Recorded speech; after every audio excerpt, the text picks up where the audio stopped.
Cek, saya saya rasa sudah terlihat slide-nya ya. Oke, Sudah, sesuai Pak, sudah. oke, sesuai dengan arahan dari Prof. Gam ya.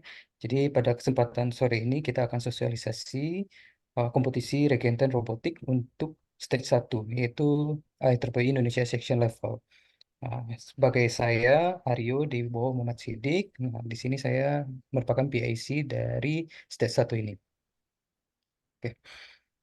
Uh, jadi di kompetisi robotik Regenten ini itu adalah kompetisi untuk anggota IEEE, baik itu sarjana maupun pasca sarjana di IEEE Regenten. Nah, para peserta itu akan memperlihatkan proyek robot inovatif mereka yang dirancang untuk menyelesaikan masalah dunia nyata dan membuat dunia menjadi tempat yang lebih baik. Nanti di endingnya, sorry ini Jepang, sorry, ketinggalan. Nah, di endingnya dari kompetisi ini itu adalah stage 3 yang akan dilaksanakan di Tokyo, Jepang.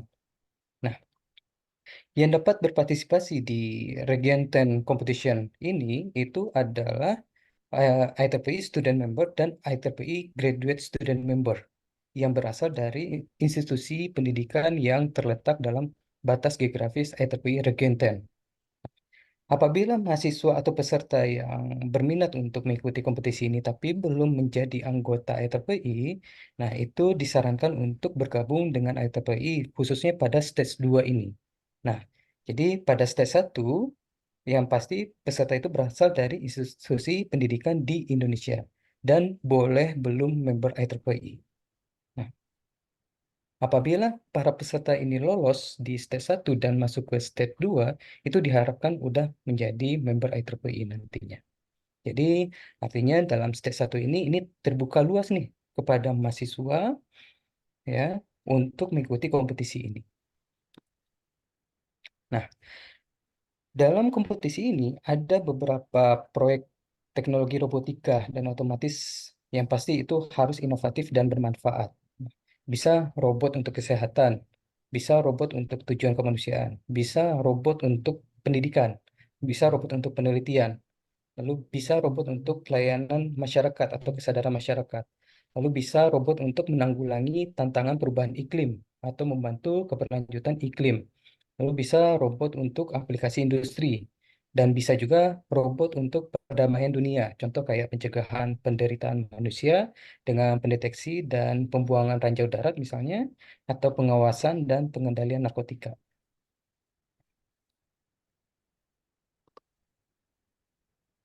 Nah, di sosialisasi sore ini kita fokusnya kepada stage 1 saja, yaitu di level IEEE Indonesia Section.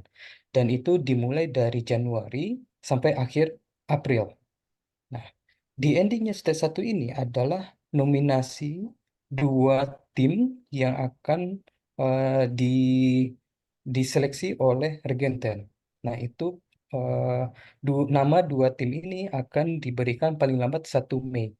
Nah, tetapi kita memiliki timeline untuk stage 1 ini.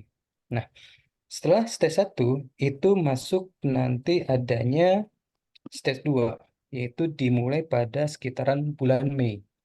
Nah, bulan Mei ini itu masih, oh sorry, stage 2 ini kompetisinya online. Ya, jadi video ditampilkan oleh peserta yang masuk ke stage 2, nanti ada dewan juri yang bertanya dan eh, apa melakukan presentasi juga gitu. Nah, untuk peserta yang lolos stage 2 itu akan masuk stage 3. Stage 3 ini dilaksanakan secara offline di Tokyo, Jepang. Ya, untuk tanggal pastinya dan venue-nya nanti akan disampaikan di websitenya ITP Regenten. Nah, oke. Kita sekarang fokus kepada stage 1, yaitu ITP Indonesia Section Level. Nah, tujuannya untuk stage 1 ini itu adalah kita memilih dua tim terbaik ya melalui kompetisi lokal yang akan melanjut nanti ke Regenten Robotic Competition tingkat online. Nah, seleksi tim terbaik itu akan dilaksanakan oleh ITP Indonesia Section. Nah, proses seleksinya di mana kita akan menggunakan kompetisi lokal atau proses seleksi yang kita tentukan, yaitu proses seleksi proposal terlebih dahulu. Dan nanti ada seleksi offline-nya, nanti akan saya jelaskan di slide berikutnya. Nah, dan terbuka juga untuk partisipasi semua kelompok dalam kegiatan robotika lokal. Nah, jadi artinya bisa student branch terlibat di dalamnya, young profesional juga bisa terlibat, women engineering juga bisa terlibat dalam kegiatan ini. Kegiatan utama di stage 1 itu yang pasti di seleksi tim terbaik yang kita akan memilih 2 tim untuk mewakili ITP Indonesia Section dalam Region 10 Robotic Competition sesuai dengan aturan dan kategori yang telah ditetapkan. Artinya kita di sini untuk stage 1 ini mengadopsi aturan untuk stage 2 dengan harapan tim atau peserta yang lolos stage 1 ini udah matang dan siap lanjut ke stage 2 gitu. Nah, nanti saya buktikan nanti dengan slide selanjutnya maksudnya itu seperti apa. Nah, lalu untuk kriteria penilaiannya juga kita mengadopsi kriteria penilaian di stage 2. Nah, kenapa kita melakukan hal tersebut? Yang pastinya kita untuk menginspirasi generasi muda, di mana kita mengharapkan partisipasi yang tinggi dari institusi pendidikan di Indonesia. Jadi nanti kita akan mengundang juga bukan hanya mahasiswa, ya dalam rangkaian acara kegiatan stage 1 ini bukan hanya mahasiswa, bukan hanya perguruan tinggi, tetapi level SMA, SMP juga kita masukkan, tetapi bukan di kompetisi robotnya. Nah, untuk level SMA dan SMP ini mungkin nanti ada seminar atau lokakarya ya tentang STEM nantinya. Gitu. Nah, untuk peserta di stage 1 ini kita berharap pesertanya itu banyak ya. Kita bebaskan dari semua kalangan mahasiswa, baik sarjana, pasca sarjana untuk ikut partisipasi dalam kompetisi stage 1 ini. Nah, dengan aturan satu tim itu terdiri dari minimal 1 anggota atau maksimal 4 anggota. Ya, misalkan pengen solo fighter nih, boleh sendiri saja gitu. Atau ingin bertim, maksimal 4 orang, satu ketua dan maksimal 3 anggota. Itu maksimal 4. Ya. Lalu kualifikasi anggota tim ya itu terdiri dari ITP student member dan ITP graduate student member. Ya, itu nantinya untuk administrasi di stage 2 nantinya. Nah, untuk yang mahasiswa itu harus berasal dari institusi pendidikan tinggi di Indonesia. Jadi batasnya adalah geografis di wilayah Indonesia. Nah, adapun rangkaian dari kompetisi stage 1 ini ya, dimulai dari adanya sosialisasi dan pendaftaran. Ini sudah dibuka dari 27 Januari 2024, di mana di sana ada informasi komprehensif melalui poster dan sesi Zoom online yang kita laksanakan pada sore hari ini. Nah, lalu pada 24 Februari itu merupakan deadline proposal. Jadi semua peserta yang ingin berkontribusi dan ingin mengikuti kompetisi ini itu harus mengirimkan proposal paling lambat 24 Februari ya. Dan adapun ketentuan proposal nanti akan saya jelaskan. Nah, pada 2 Maret 2024 itu adanya pengumuman 10 proposal yang akan lolos. Artinya 10 proposal terbaik yang kami umumkan. Artinya mereka akan lanjut ke tahap selanjutnya gitu. Tapi masih di stage 1 ya ini ya. Nah, 20 April 2024 10 tim yang lolos tadi itu harus menyiapkan video presentasi, poster dan laporan teknisnya. Ya. Lalu 27 April 2024 itu merupakan kompetisi offline untuk 10 tim ini. Itu akan kami umumkan nanti venue-nya di mana ya. Nanti akan kami uh, umumkan di website ITP Indonesia Section.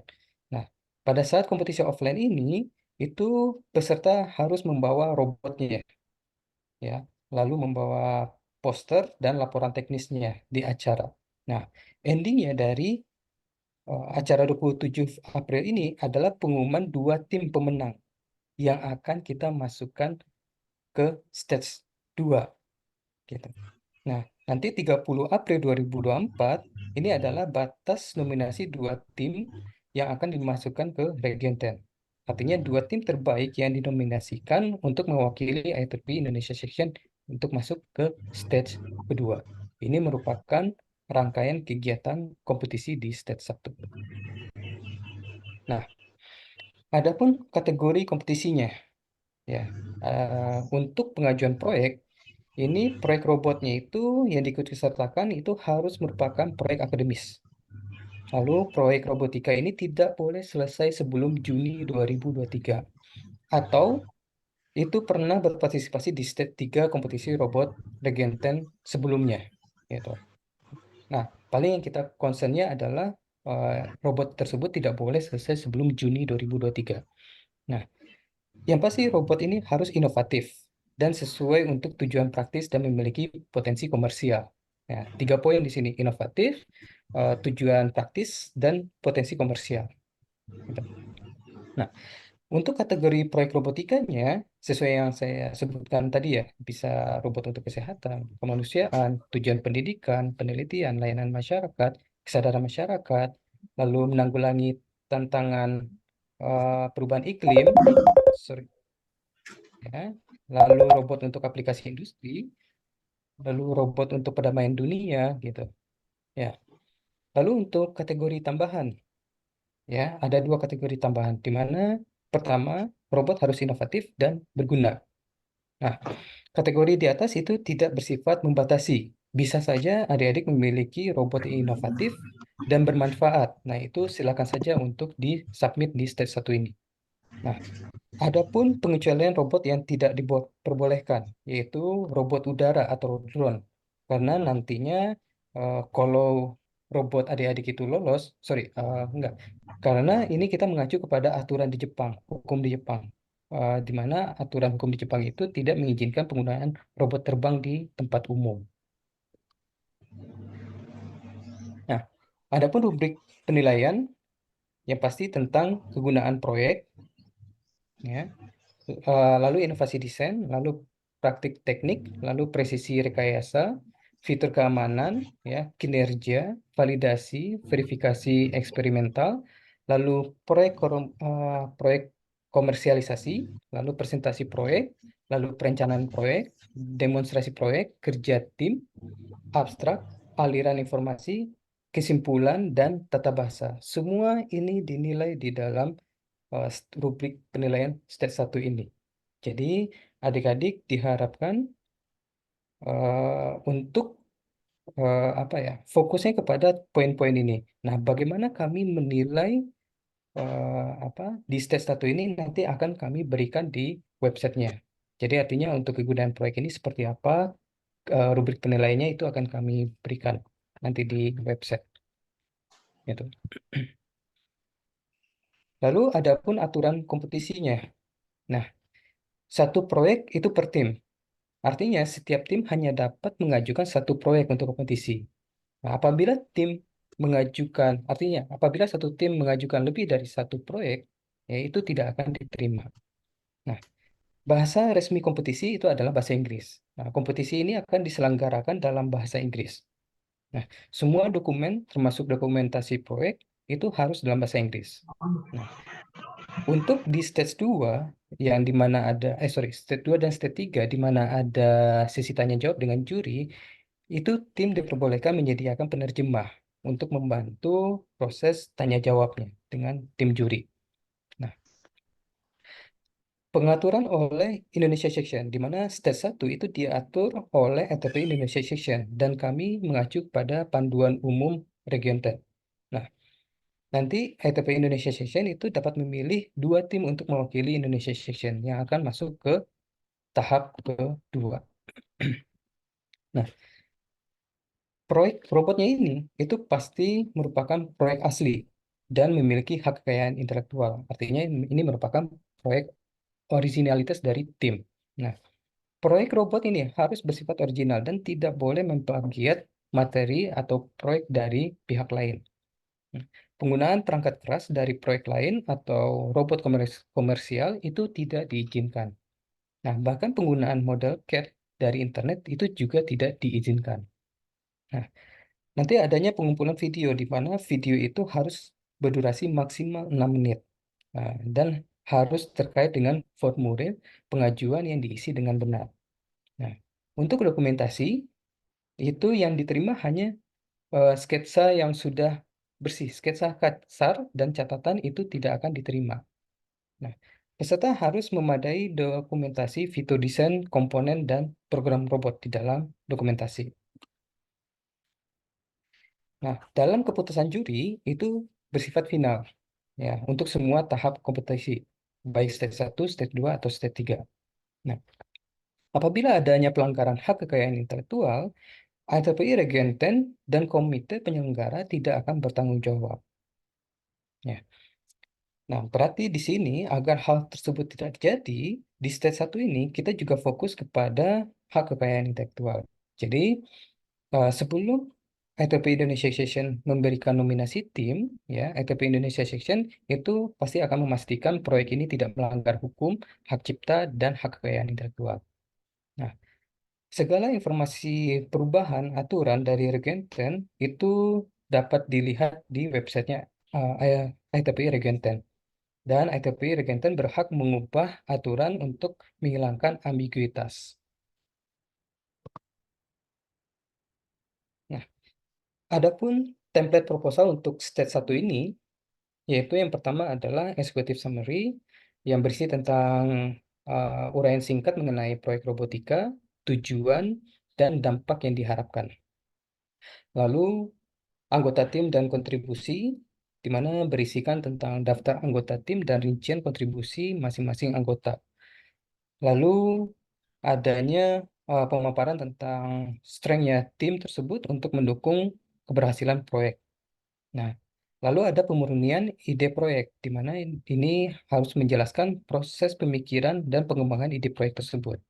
Lalu menunjukkan proses penyempurnaan dan pertimbangan idenya. Nah, karena ini bersifat akademis, harus ada riset latar belakangnya. Jadi di dalam proposal itu harus ada ulasan literatur tentang solusi-solusi yang sudah ada dan menggambarkan pemahaman yang mendalam tentang tantangan dan peluang yang ada. Nah, lalu adanya pertimbangan desain, di mana ada analisis trade-off dan fitur kunci termasuk aspek keamanan di dalamnya. Lalu menyoroti keputusan kunci dalam fase desainnya juga harus ada. Lalu ah, dipaparkan juga tantangan teknis yang dipecahkan, seperti penanganan kesulitan teknis yang dihadapi selama pelaksanaan proyek. Lalu ada juga strategi dan solusi yang diadopsi untuk mengatasi masalah. Nah, lalu ada opsi perangkat keras dan solusi codingnya, di mana ini menceritakan tentang rincian teknis tentang opsi perangkat keras utama dan solusi pemrograman. Lalu optimalisasi teknis dalam pengembangan. Nah, lalu ada poin inovasi dan dampak sosial. Di sini fokusnya pada inovasi unik ya dalam proyek dan dampaknya pada masyarakat. Nah, berarti dijelaskan apa nih kegunaan dari solusinya dan termasuk efek yang mungkin terjadi ke depannya. Lalu adanya kesimpulan dan viabilitas komersial. Nah, di sana diuraikan ringkasan keseluruhan proyek dan potensi komersialnya, serta menyertakan komentar tentang seberapa layak proyek ini dari segi bisnis. Nah, jadi ini merupakan poin-poin yang harus ada di proposal nantinya, dan itu diketik eh, dan nanti dikirimkan melalui link ini ya, bit.ly/ITPI Regenten State 1 Indonesia Section gitu. Nah, apabila rekan-rekan memiliki pertanyaan ya, itu dapat menghubungi saya di WhatsApp di sini atau email saya ini.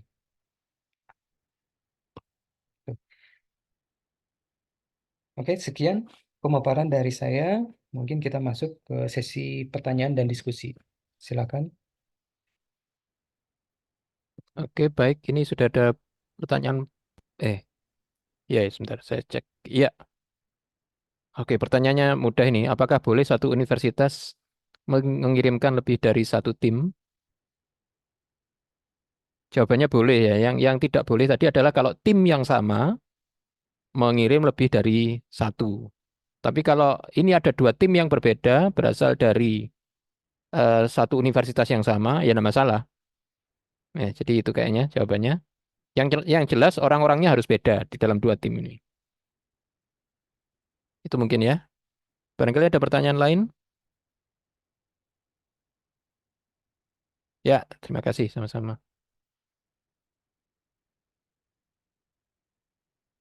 Oke, kita Yubi silakan. Baik, Pak. Apakah suara saya sudah terdengar? Sudah, silakan. Baik, Pak. Terima kasih atas waktunya. Izin bertanya. Saya Gita Yubi dari Telkom University.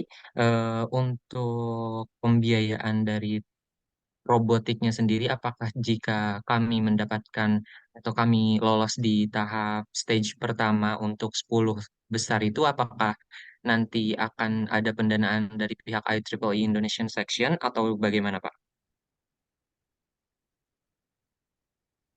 Pada tahap pada stage satu. Jadi tadi mungkin sudah sempat disampaikan oleh Pak Aryo ya. Stage satu itu sebenarnya kan ada dua tahap. Tahap pertama itu kayak tahap proposal gitu ya. Yang kemudian apa proposalnya ini ditulis berdasarkan sistematika yang tadi juga sudah disampaikan atau template yang sudah disampaikan Pak Aryo.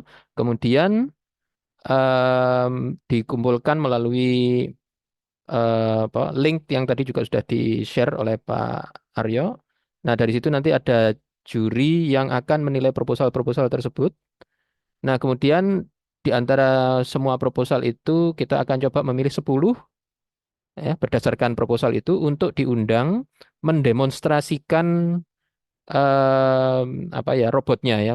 Dan sebenarnya di sini em, ini masih tahap satu sebenarnya. Tapi kalau di di tahap ini ternyata udah ada 10 tadi atau mungkin lebih dari 10 ya yang robotnya udah jadi. Itu tentunya kesempatan untuk lolos ke apa namanya? Pertama tentunya lolos ke 10 besar, kemudian nanti lolos ke dua besar yang nanti akan dikirim ke Region 10 itu juga akan makin besar. Jadi masalah pendanaan ini ya oke silakan diupayakan dulu di level apa namanya di level tim ya, di level tim. Kemudian nanti kita lihat ketika seleksi 10 ternyata seleksi 10 itu apa demonstrasi gitu ya, demo. Itu ternyata ada beberapa yang memang masih harus diperbaiki. Nah, nanti kita pertimbangkan kalau itu ya. Kalau masalah itu apa masalah yang masih perlu ditingkatkan sedikit misalkan. Nah, itu nanti kita pertimbangkan di level IEEE Indonesia section ya. Em, itu sih yang ada dalam apa namanya rencana kami ya. Nanti kita lihat dulu seberapa banyak kebutuhan peningkatannya. Kalau misalkan di demo nanti ternyata hasilnya tidak baik ya misalkan ya, dan ternyata apa namanya di luar urutan dua teratas, ya ya sudah. Tapi nanti kita lihat yang dua terbaiknya itu seperti apa. Ya jadi moga-moga ini bisa dijadikan pertimbangan ya nanti bagaimana untuk apa namanya mempersiapkan robotnya masing-masing. Ini tadi kayaknya ada satu pertanyaan lagi ya Pak. Chatnya ada Yes, tiga, sebentar saya cek. dalam Oke. chat bentuk drone, Prof. Oh iya. Jadi biasanya itu robot dalam bentuk drone itu boleh, tapi untuk tahun ini tidak boleh gitu ya. Tidak bolehnya itu alasannya itu sepele sebenarnya, karena nanti babak finalnya stage 3, stage 3 itu akan berlangsung di Jepang. Dan di Jepang itu ada peraturan hukum di mana orang nggak boleh mainan drone atau apa tadi UAV misalkan itu nggak diperbolehkan. Maksudnya untuk keperluan lomba itu nggak diperbolehkan. Jadi akibatnya ya berarti dari awal ini kita tidak bisa menerima robot yang bentuknya robot terbang gitu. Itu mungkin jawabannya ya. Eh, Ya itu tadi pertanyaan dari Aulia Rahman ya berarti ya. Coba kita lihat terus. Kayaknya belum ada pertanyaan baru lagi. Silakan kalau yang lain barangkali ada pertanyaan. Bisa langsung lewat eh, mikrofon, bisa juga ditulis di chat. Nah, ini ada lagi dari Nadia ya, silakan. Nadia, pakai mic juga boleh. Baik Bapak, mohon maaf, perkenalkan saya Nadia Nun. dari IEEE Telkom University Student Branch. Oke. Nah, saya ingin bertanya, berarti untuk yang lolos tahap 10 besar, kemungkinannya itu yang robot udah 80% jadi gitu ya? Atau udah ada gimana? Ya gini. Soalnya, Oke, jadi kalau saya bilang 10 besar itu enggak apa untuk bisa apa bukan begitu. Jadi yang penting bikin proposalnya saja, nanti bikinnya kalau udah masuk 10 besar. Nah, saya juga nggak bisa bilang gitu ya. Artinya gini, kalau misalkan ya di antara katakanlah ada 25-30 proposal masuk gitu ya. Nah, di dalam proposal itu timnya udah menyampaikan bukti bahwa ini robotnya itu berapa persen tadi itu ya udah jadi, udah siap gitu ya. Nah, tentunya jurinya juga akan ngelihat dong, wah ini ya udah hampir terbukti bisa ini, udah hampir jadi robotnya ya. Dan ingat tadi bahwa ada apa? Ada ketetapan bahwa sebenarnya nggak boleh jadi dulu sebelum apa tadi Juni ya. Juni Nah, jadi 2023. ya jadi kalau robotnya itu udah seperti tadi disampaikan 80% misalkan. Nah, tentunya apa namanya? Probabilitas untuk lolos 10 besar bahkan mungkin masuk ke 2 besar itu akan lebih tinggi juga gitu. Ya, bisa dibayangkan ya, Nadia ya. oke baik Pak, mungkin berarti intinya robotnya belum jadi, tapi sedikit jadi Ya, gitu. iya Atau benar. Ya untuk meyakinkan Dewan Juri ya. Saya sendiri nggak akan jadi juri nanti ya. Tapi Dewan Jurinya tentunya juga akan melihat, oh ini udah kelihatan bentuknya nih, itu ya. Itu tentunya akan dapat nilai lebih baik ya dari aspek itunya ya, dari aspek tahap pengembangannya gitu mungkin. Oke, Oke terima ya. kasih banyak Pak. Ya, sama-sama. Silakan yang lain. Kita masih punya waktu cukup banyak, 15 menit untuk tanya jawab. Oh ya, saya tanya ke Pak Aryo. Pak Aryo, naskah panduannya itu tadi udah sempat di-share lewat alamat tertentu belum ya? Oke, kalau naskahnya nanti saya share juga di deskripsi tempat pengumpulan, Prof. Dan saya share juga di sini linknya. Oke, baik. Jadi nanti biar apa namanya teman-teman yang mungkin tadi belum sempat melihat apa namanya presentasi tadi sebenarnya materinya kan panduan itu ya. Nah nanti bisa langsung mendownload dari link yang udah disediakan oleh Pak Aryo, gitu ya Pak ya. Oke, siapa lagi berikutnya? Kalau ada pertanyaan.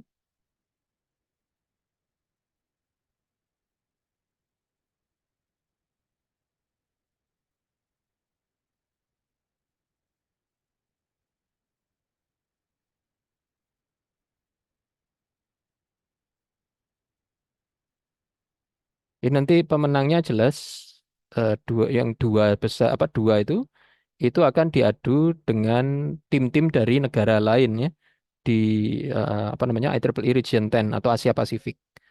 Nah, kalau masih tetap lolos sampai ke tahap akhir nanti finalnya itu ada di Jepang itu ya. Jadi itu pada dasarnya. Oke, baik Noval tadi sudah saya jawab ya karena kita juga nggak tahu nih apa pesertanya berapa. Kalau misalkan pesertanya 100 apa bisa kita biayai kan enggak ya. Jadi di tahap awal itu sebaiknya mulai dibiayai sendiri dulu. Tapi nanti kita lihat ketika udah masuk 10 besar, jadi artinya dikembangkan dulu ya. Kemudian nanti kemajuan yang sudah dicapai itu silakan disampaikan di proposal. Sehingga nanti ketika Dewan Juri melihat, oh ini apa robotnya ini udah mulai dikembangkan nih. Entah itu 20% jadi, 50% jadi, atau 80% jadi misalkan ya. Itu silakan dilaporkan di proposal. Nanti biar Dewan Juri yang menilai. Ya. Kemudian kalau lolos ke 10 besar, nanti kan pasti diundang itu ke apa ke final yang bukan final. Ya finalnya untuk stage one ya. Yang 10 besar tadi kotanya nanti di mana di Indonesia untuk melakukan final itu belum kita putuskan ya. Tentunya nanti setelah dilihat oleh Dewan Juri dari 10 itu muncul 2 besar gitu kan. Nah, nanti baru di situ kita lihat yang 2 besar ini apakah masih perlu ada pengembangan lebih lanjut ya kalau masih perlu ada pengembangan, seberapa besar, seberapa banyak yang masih harus dikembangkan gitu ya. Nah, itu baru nanti kita akan pertimbangkan ada pendanaan dari IEEE Indonesia Section. Tapi kalau awalnya kan sulit ya. Awalnya ini mau berapa tim yang ikut kan kita nggak bisa ya. Tapi kalau nanti udah lewat di babak 10 besar, mau kedua, jadi sudah ada dua yang terbesar, baru nanti kita akan coba bantu pendanaannya. Ya, saya rasa itu ya mungkin bisa kebijakan yang bisa kita ambil. Silakan kalau ada pertanyaan. Ini kayaknya ada pertanyaan ya. Sebentar.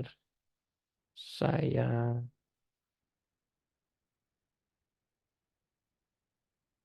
ya. Oh ya, ini terakhir tadi ya pertanyaan dari Naufal ya. Baik, silakan kalau ada yang lain lagi. Pak Aryo bisa nggak nge-share alamat YouTube yang tadi ngasih contoh robot yang udah pernah ikut lomba di tahun yang lalu supaya adik-adik yang ada di sini juga bisa punya punya gambaran sebaiknya robotnya seperti apa yang akan dikembangkan nanti. Nah, itu silakan adik-adik ngelihat yang ada di YouTube yang barusan di-share oleh Pak Aryo di chat ya, di kolom chat.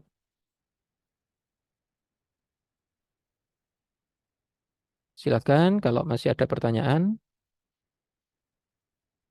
Pertanyaan saya bukan pertanyaan. Jadi mungkin yang perlu kita sampaikan lebih jelas adalah bahwa nantinya kan ketika maju ke dua besar untuk dikirim ke ke Region 10 untuk stage 2 dan stage 3, tahap 2 dan tahap 3, itu sudah harus berstatus student member ya. Jadi sekarang belum student member, enggak apa-apa, silahkan ikut dulu ya. Nah, masalahnya itu bukan bukan masalah sih sebenarnya, cuman mungkin ada yang belum tahu gitu ya. Jadi student member itu tentunya ada pendaftarannya ya. Dan kalau adik-adik ataupun dosen pembimbing adik-adik itu punya kredit card misalkan, maka pendaftaran itu sangat mudah. Ya, jadi tinggal masuk aja nanti ke alamatnya IEEE, jadi www.ieee.org ya. Nanti di situ ada tulisan sudah masuk di lamannya IEEE itu ada tulisan join gitu ya. Nah, silakan klik join. Nah, nanti nah itu alamatnya udah di-share sama Pak Aryo juga. Silakan ketik join, klik join. Terus nanti di situ adik-adik tinggal mendaftar sebagai student member sekaligus melakukan pembayaran bisa pakai kredit card tadi. Jadi silakan misalkan adik-adik memang punya kredit card atau mungkin dosen pembimbing punya kredit card, silakan itu dilakukan. Nah, masalahnya kadang-kadang ada yang nggak punya kredit card ya. Nah, bagi yang nggak punya kredit card itu sebenarnya ya IEEE Indonesia Section itu memfasilitasi yang tidak punya kredit card untuk menjadi student member dengan cara nitip membayar lewat IEEE Indonesia Section. Dan itu ada penjelasannya di websitenya IEEE Indonesia Section. Jadi silahkan nanti ke saya ganti yang ngetik atau Pak saya ganti ketik ya. Jadi silahkan nanti ke alamat yang berikutnya ini. Nah, ini yang www.ieee.id itu, ieee.id itu. Nah, nanti di situ itu ada menu untuk ini mendaftar menjadi member melalui IEEE Indonesia Section. Nah, nanti silakan masuk ke situ, bisa mendaftar sambil membayar pakai transfer gitu. Masalahnya ini ya. Masalahnya itu kalau mau menggunakan mekanisme pendaftaran yang seperti ini, itu mekanismenya adalah bahwa yang menyampaikan pendaftaran dan transfer itu di satu bulan tertentu, itu pendaftaran dari semua orang yang mendaftar itu akan dikumpulkan sampai akhir bulan, kemudian baru akan diteruskan ke IEEE pusat di awal bulan berikutnya. Ya, dan dari dari klaimnya janjinya IEEE pusat, membership itu akan diberikan setelah seminggu. Nah, padahal kalau dilihat tadi jadwal yang disampaikan Pak Aryo, itu akhir April itu ya kayaknya penyampaian Misalkan yang dua besar tadi ya, dua besar itu hasilnya disampaikan ke IEEE Region 10 itu di akhir April. Lah, artinya IEEE Indonesia Section harus sudah apa namanya mengirimkan pembayaran tadi itu di awal April. Pembayaran untuk pendaftaran itu harus dikirimkan IEEE Indonesia Section ke IEEE Pusat. Artinya pendaftaran dan pembayaran oleh calon student member itu harus dilakukan di bulan Maret ya, karena ada proses itu tadi. Jadi ya silakan adik-adik melakukan ini, tapi akan lebih baik memang kalau ada yang punya kredit card tadi, entah temannya atau orang tuanya mungkin ya, atau dosennya. Nah, itu lebih baik mendaftarnya nanti lewat apa namanya, lewat kredit card, dengan kredit card langsung ke alamat yang atas, yang ini, alamat yang www.ieee.org itu. Ya ini apa? Informasi tambahan aja supaya barangkali di antara adik-adik ada yang belum student member. Nah, nanti ya jangan lupa ada proses itu gitu ya. Jadi kalau terlalu mepet, ya nanti akan sulit ya. Em, kita akan pertimbangkan apakah nanti panitia bisa membantu atau enggak ya. Karena toh nanti yang akan dikirim itu hanya 2 tim gitu ya. 2 tim kalau masing-masing hanya 4 orang, nah berarti ada 8 orang mungkin bisa kita bantu fasilitasi dengan kredit card gitu ya. Nanti kita coba lihat ya. Oke ya, jadi itu mungkin informasi tambahan yang terkait dengan persyaratan harus student member tadi itu. Oke, ada lagi? Sudah pada menguasai bahasa Inggris semua? Karena nanti dikatakan lolos ya. Kalau mungkin juga di 10 besar nanti beberapa pertanyaan dari Dewan Juri akan kita coba sampaikan dalam bahasa Inggris gitu ya, sehingga nanti adik-adik juga bisa menjawab dengan bahasa Inggris. Kalau lolos ke 2 besar dikirim ke IEEE Region 10 dan ternyata malah lolos sampai final, nah itu pasti tanya jawabnya dalam bahasa Inggris. Sudah nggak bisa ditawar lagi gitu ya. Oke, silahkan.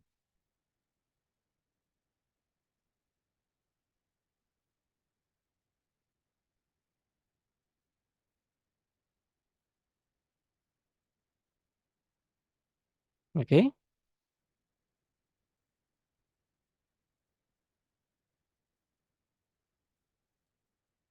Tidak ada sepertinya, Prof. Sudah clear sepertinya. sudah clear. Kita lihat ini ada 20 orang online. Kalau memang sudah tidak ada lagi pertanyaan, ini tadi Zoom-nya saya rekam, jadi nanti akan coba kita upload ke YouTube-nya IEEE Indonesia Section, dan nanti alamatnya akan kita share lewat em, mungkin lewat grup WA-nya Student Branch, sekaligus juga mungkin e-notice ya ke student members di seluruh Indonesia. Saya rasa itu yang akan kita lakukan. Ada pesan lagi dari Pak Aryo, silakan kalau ada Pak, yang mungkin perlu dicermati atau diperhatikan oleh adik-adik. Dari saya sudah cukup, Prof. Sudah cukup juga ya.